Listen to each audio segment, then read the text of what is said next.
beginning of summer, Katie and her best friend Tim decided to spend the entire season at his family cabin.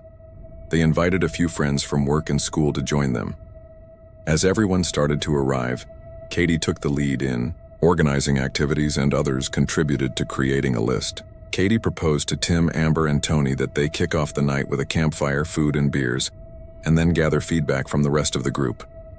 Everyone agreed, and Amber confidently assigned 2 other boys, Hank and Sheldon, to go to the store to get the beers.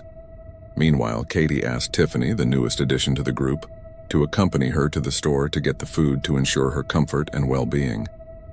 While Katie and Tiffany were at the store, Amber, Tim, and Tony stayed behind to set up the bonfire and tables. About an hour later, everyone reconvened with all the ingredients they had been tasked with acquiring. As they all were hanging out and having fun, telling all their wildest of stories and drinking, Tiffany started to hear a strange noise and was starting to get scared. She tried to brush off the noise, just assuming that it was just sounds from animals in the woods that surrounded them. After a few hours, each one of the friends started to hear what sounded like their names one after the other, but only loud enough for each one to hear it. After a few more hours, they decided to call it a night and started to head off to bed. One by one, they all staggered to their assigned beds. As they all slept soundly, a loud thud wakes the whole cabin, knocking everyone out of their bed. They all get up and run to see what the noise is. When they approached the living room quarters, they were approached by Shelley, the friend, forgetting that she would be arriving late. After greeting their friend, the group returns to bed. As they were all hanging out, having fun, telling their wildest stories and enjoying their drinks, Tiffany started to hear a strange noise and became increasingly concerned to see Shelley, the friend they had forgotten, arriving late. The group returned to bed. In the morning, as the friends get ready for a day at the lake, Shelley finds an invitation pinned to the outside door.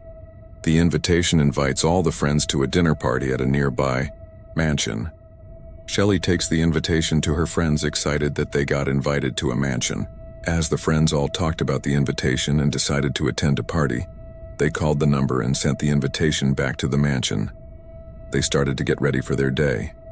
As they walked to the lake, they talk about what they would wear to the dinner party, as they have never had an invite before, let alone stepped foot in a mansion. As the day goes on and the friends spend time swimming and listening to music, Hank notices that Amber is not anywhere near. Hank calls his friends, informing them that Amber is missing. The friends gather up their things and go in search of her. They spend what feels like hours looking for her and decide to head to the cabin, assuming that she might have just gotten tired and gone to talk a name. When they enter the cabin, they find Amber standing in the middle of the living room in what looked to be in a trance-like stances. They approached her, call out to her, but she did not make a sound or ever turn in their direction. Katie puts a hand on Amber's shoulder, and Amber finally comes to and addresses her friends. Amber announced, "Oh, hey guys," then continued with a "What's wrong?" Katie said to Amber, "Did you not hear us calling out to you?" Amber said to Katie, "No, I was just so focused on what I found." Amber points to the dining room. Katie looks to where she is pointing, and as she walks towards the dining room, Katie sees what looks to be a few tall, dark figures. She walks closer and sees that it isn't a fugue, but clothing bags on a stand. Katie calls for the others, who come running in their direction. The friends look to see what Katie and Amber are pointing to and walk towards the bags. Each bag, as they looked, has name tags on them. Their names with instructions to not open until 30 minutes before the time of the dinner party. There was even a note telling them that there would be a car that would arrive to pick them up and a servant to help each one get ready.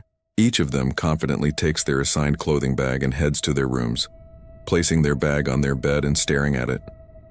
They start to prepare for the night when suddenly Tiffany hears a knock coming from the front door. She yells to Sheldon to get to the door. As he confidently walks down the stairs, he tells Tim and Tony to go with him. The two playfully tease Sheldon for not being man enough to go on his own. The trio leaves the mansion and offers to come in and assist them in getting ready. Sheldon confidently escorts the servants to their assigned guests.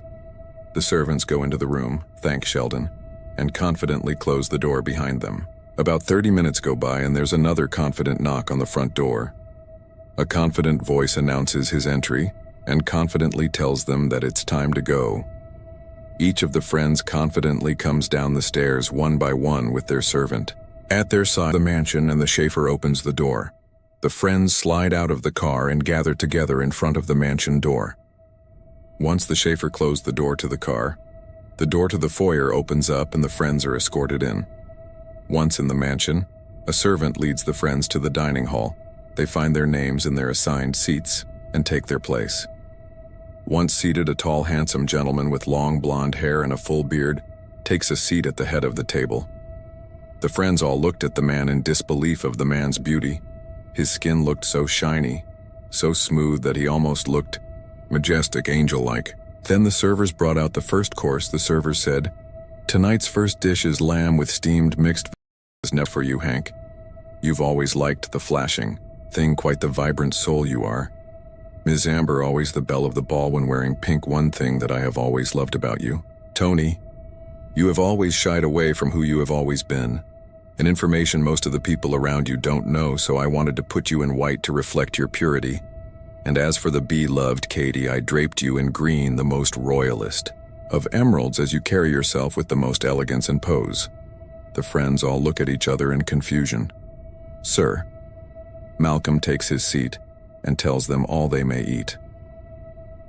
As the friends slowly begin to savor their food, the servers bring out wine and the drinks start to flow. They let go of any doubts or questions. Then the servers remove the first dish and the second course is served. The server places the dish in front of each guest and announces, "The dish in front of you has been handpicked by the master of the house. Each dish is one of your favorite meals. Please enjoy." As they remove the cover, the friends are shocked to find something they have only ever had with someone they have truly loved but who is no longer alive. They have a perplexed look on their faces, and fear spreads across a few of them, as it was information that had never been told to anyone, and they wanted to forever remember and cherish that day. Sir Malcolm again announces, "You may eat." The friends complied with the man. Once again, drinks were served, and this time the drinks got stronger. The friends let go of their worries as the conversation flowed, and everyone laughed and had a good time. Sir Malcolm stood up and asked their friends to follow him. They got up, took their drinks, and followed him to the reading room. Sir Malcolm invited the friends to take a seat or explore the room.